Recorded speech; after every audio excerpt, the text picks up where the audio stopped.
성도들 제내권 제36장 밀고 나갑시다.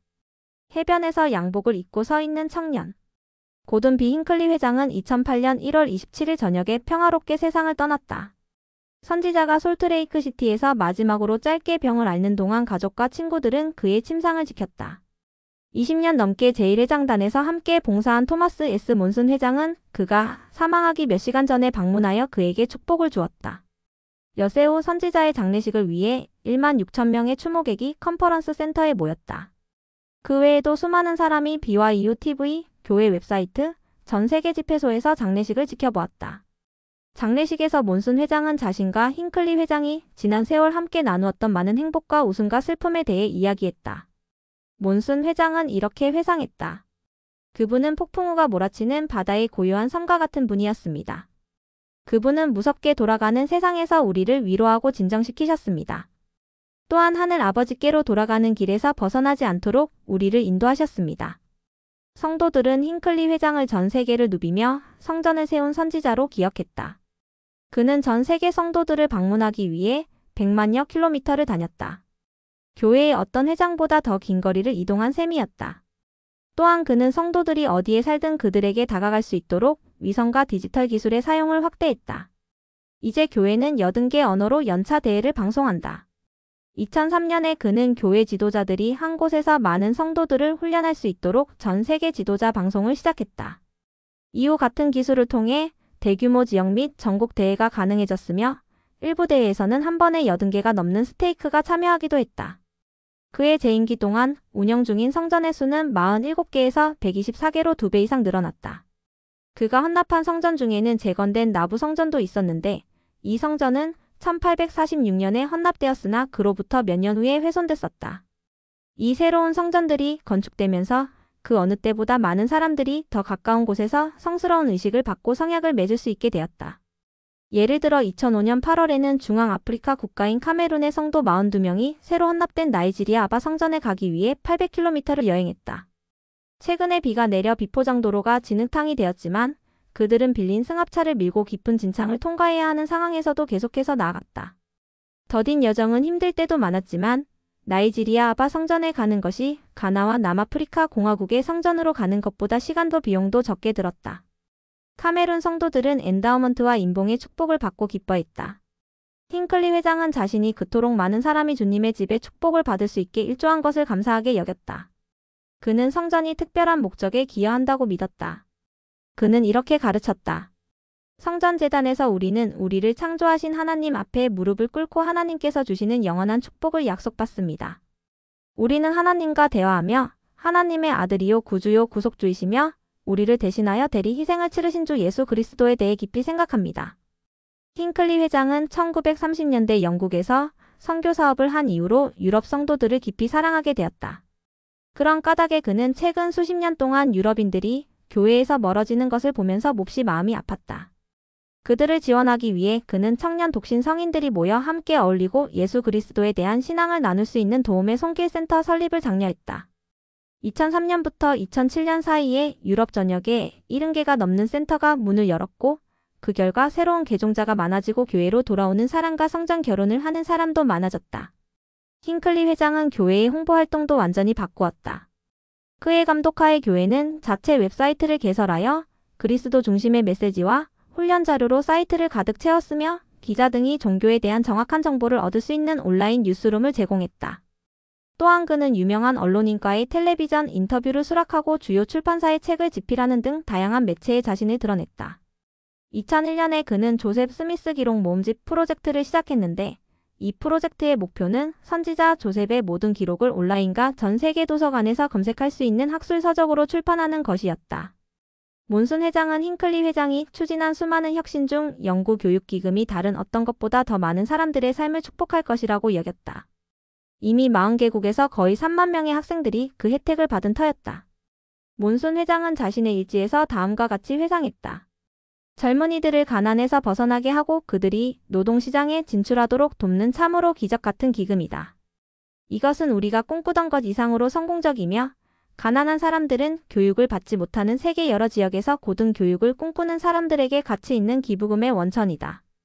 장례식 다음날 차기 선임 사도인 보이드 K. 패커가 몬슨 회장을 새로운 교회 회장으로 선임하고 성별했다. 몬슨 회장은 힌클리 회장의 제2보좌였던 헨리 B. 아이어링을 제1보좌로 부르고 독일 출신 사도인 디터 F. 우트도르프를 제2보좌로 불렀다. 새로운 회장단은 12개의 성전과 약 300개의 집회소를 포함하여 힌클리 회장 서거 당시 진행 중이던 건축 프로젝트를 이어받았다. 또한 교회는 나부의 성전 선교사용 숙소를 조성하고 새로운 교회 역사 도서관을 세우고 자선 기부금 관리 용도의 대형 건물을 짓고 템플스퀘어 건너편에 주거 및 상업용 건물을 짓고 있었다. 그러나 몬슨 회장이 임기를 시작하면서 심각한 문제가 발생했다. 미국의 많은 주택 소유자가 담보대출금을 갚지 못하게 되었고 대출금을 상환받지 못한 은행들이 막대한 부채로 도산한 것이다. 오래지 않아 미국은 경제 대공황 이후 최악의 경제 위기에 빠졌으며 이로 인해 전 세계적으로 금융공황이 촉발되고 실업률이 증가했다. 몬슨 회장은 일지에 다음과 같이 기록했다.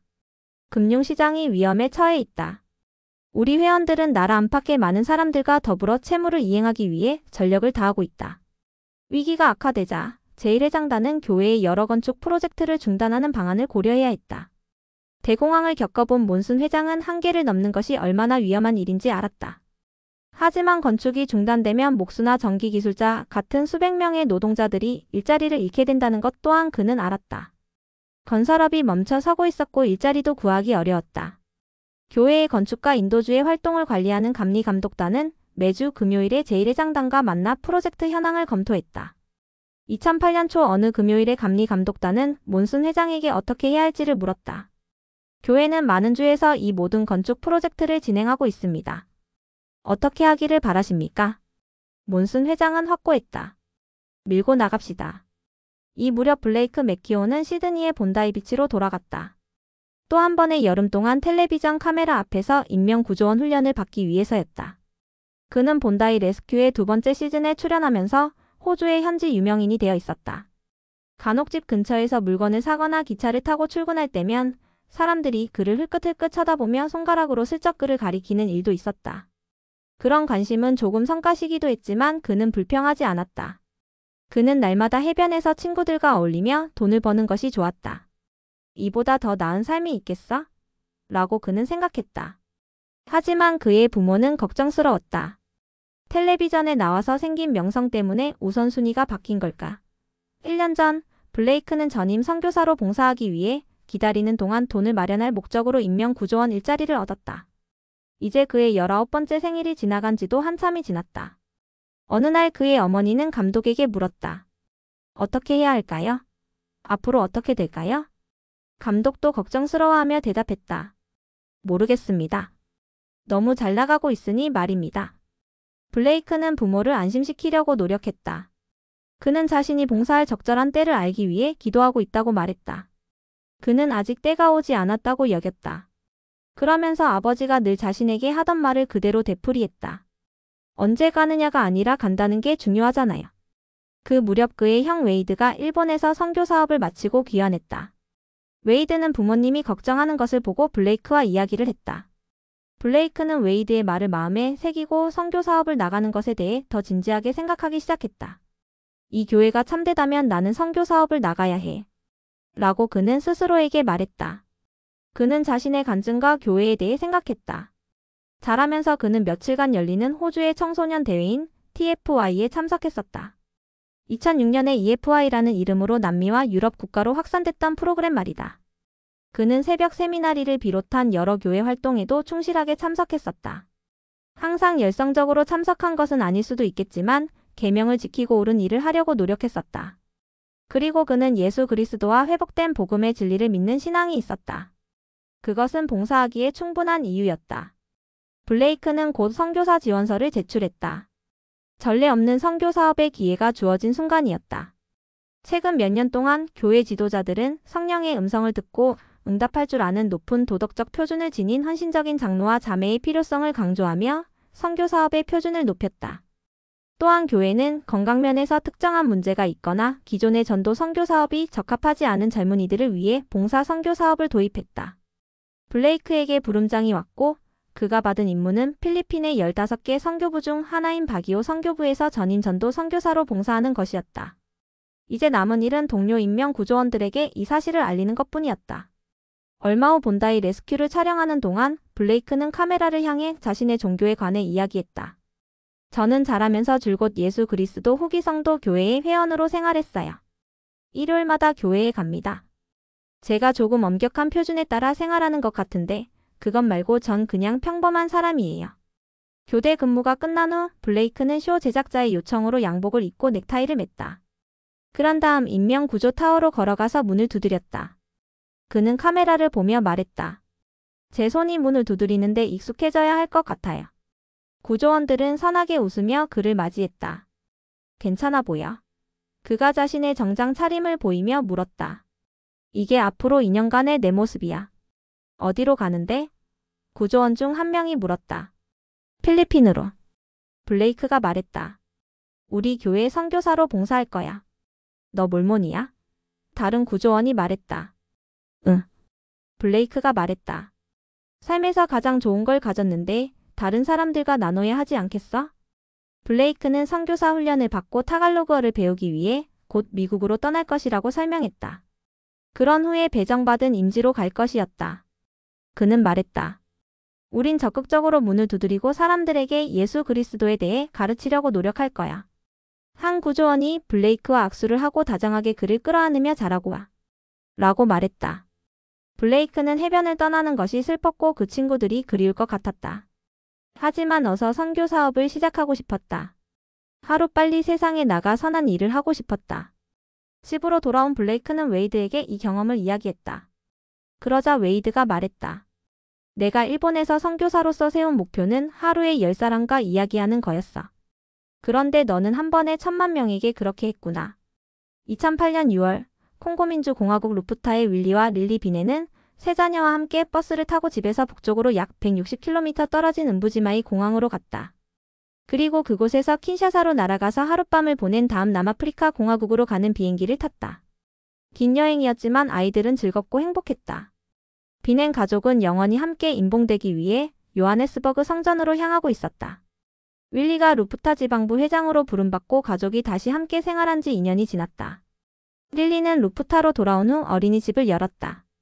어린이집은 즉시 성공을 거두었고 그녀는 곧 초등학교로까지 사업을 확장했다. 윌리는 전기기술자가 되겠다는 꿈을 접어두고 현지 병원에서 간호사 연수를 시작했다.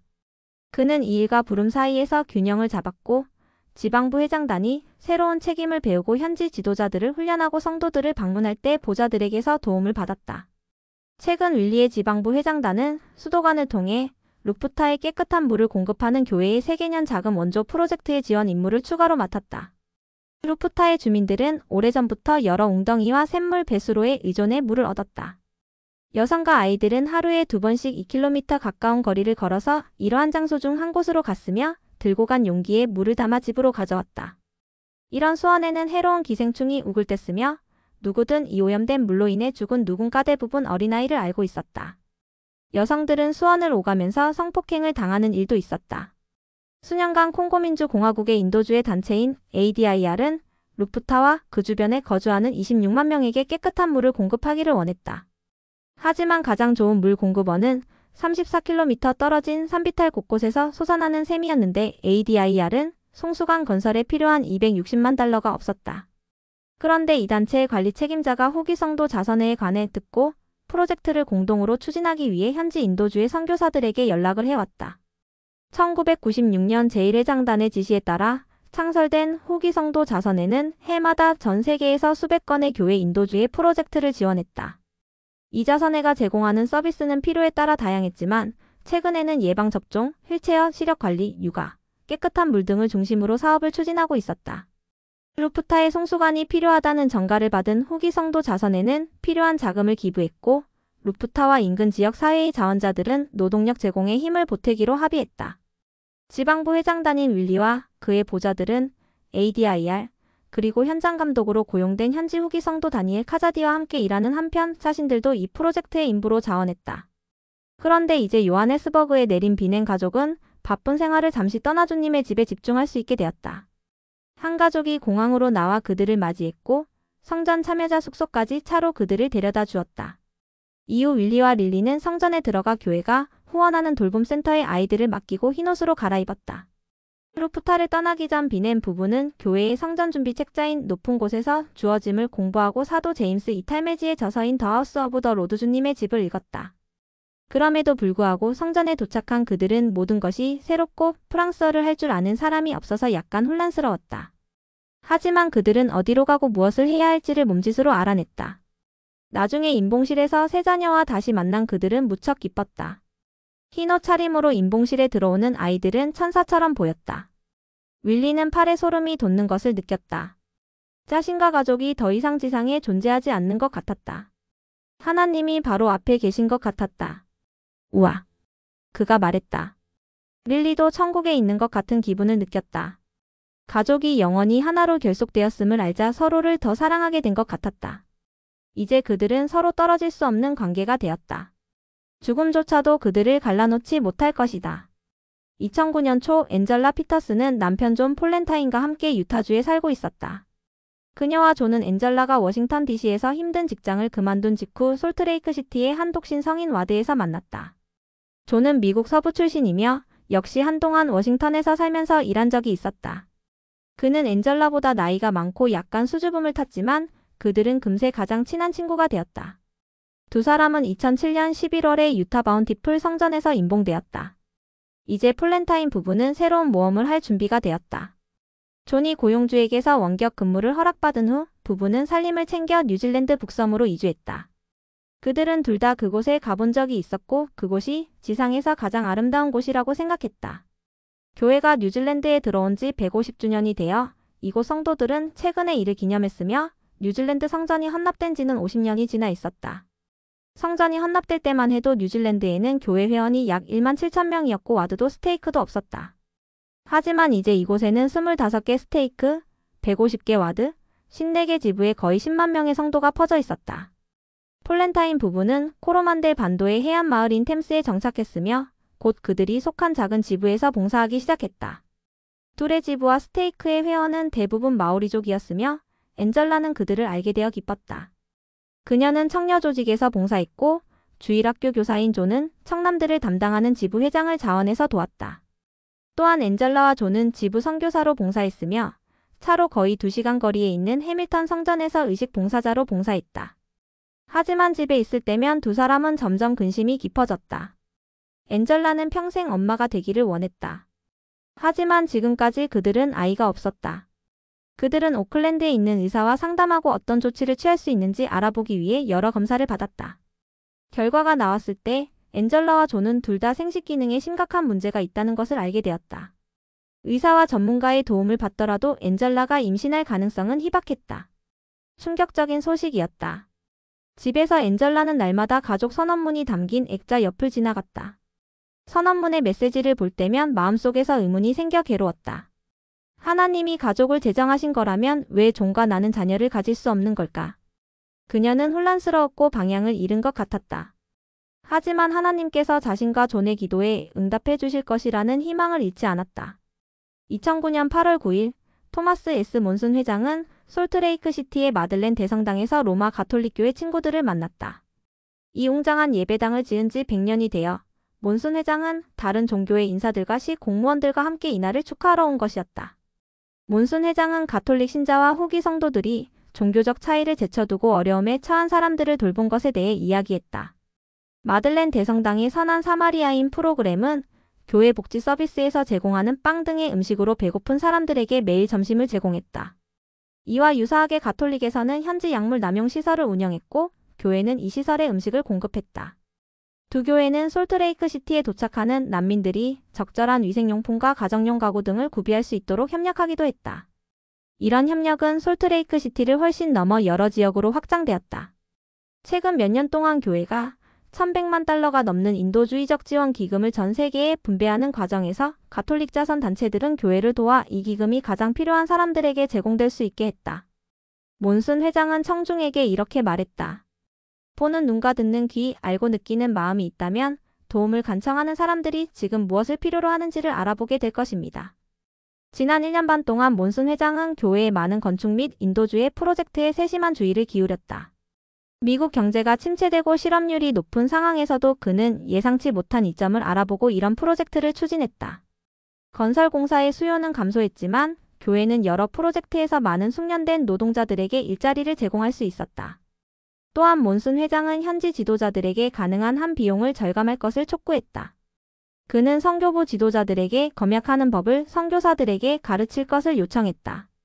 그는 최근 감리감독단이 새로운 스테이크 센터의 규모를 4분의 1로 줄이겠다고 제안한 계획을 승인했다. 모든 스테이크 회원을 수용할 수 있는 크고 값비싼 건물을 짓는 대신 스테이크 회원들은 여러 와드 건물에 모여 방송 기술을 통해 스테이크 대회에 접속할 수 있었다. 이를 통해 성도들은 여행 경비도 절감할 수 있었다. 몬슨 회장은 불경기 동안 도움이 필요한 사람들, 특히 남편을 잃은 여성들을 염려했다.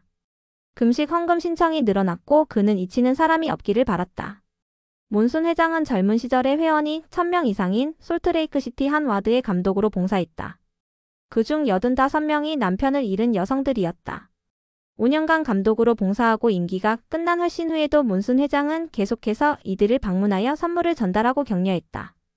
교회 회장으로서 그는 외롭고 잊혀진 사람들을 자주 방문했다. 그는 성도들에게 우리 모두가 하도록 부름받은 이러한 봉사는 주 예수 그리스도께서 주신 봉사입니다. 라고 가르쳤다. 그분의 대업에 동참하라고 부르시는 것은 그분께 가까이 나오라고 초대하시는 것입니다. 그분은 여러분과 저에게 말씀하십니다. 2003년에 교회는 기본적인 복지 원리를 가르치는 새로운 웹사이트인 www.providentliving.org를 개설했다. 불경기 이전에는 이 사이트의 페이지 조회수가 매달 100만 건이 넘었다. 이제 예로부터 내려온 이러한 진리를 다시 강조하기 위해 감리감독단은 복지와 자립의 기본 원리라는 제목으로 새 소책자와 DVD를 마련했다. 성도들은 11조와 헌금을 내고 예산 범위 내에서 생활하고 부채를 피하고 외식 횟수를 줄이고 식량을 비축하라는 권고를 받았다. 저는 예수 그리스도 후기 성도 교회의 복지제도가 전능하신 하나님께 영감을 받은 것임을 선언합니다. 라고 몬슨 회장은 간증했다. 진정 이 제도를 설계하신 분은 주 예수 그리스도이십니다. 수십 년 동안 교회 지도자들은 교회의 사명을 세 가지 요소, 즉 성도를 온전하게 하고 복음을 선포하고 죽은 자를 구속하는 것으로 규정해왔다. 이제 몬슨 회장은 복지가 의자의 네 번째 다리, 즉 네 번째 요소가 되어야 한다고 느꼈다. 2009년 9월에 그는 가난한 자와 궁핍한 자를 돌보는 것이 교회의 사명에 포함되도록 교회 지침서를 수정하는 것을 승인했다. 몇 주 후 그는 연차대회에서 이렇게 말했다. 우리의 관심과 격려, 도움과 위안, 친절이 필요한 사람들이 주위에 많이 있습니다. 우리는 하나님의 자녀들을 위해 봉사하고 그들을 북돋워줘야 한다는 명을 받고 이 지상에 있는 주님의 도구입니다. 그분은 우리 각자가 그렇게 하기를 기대하십니다.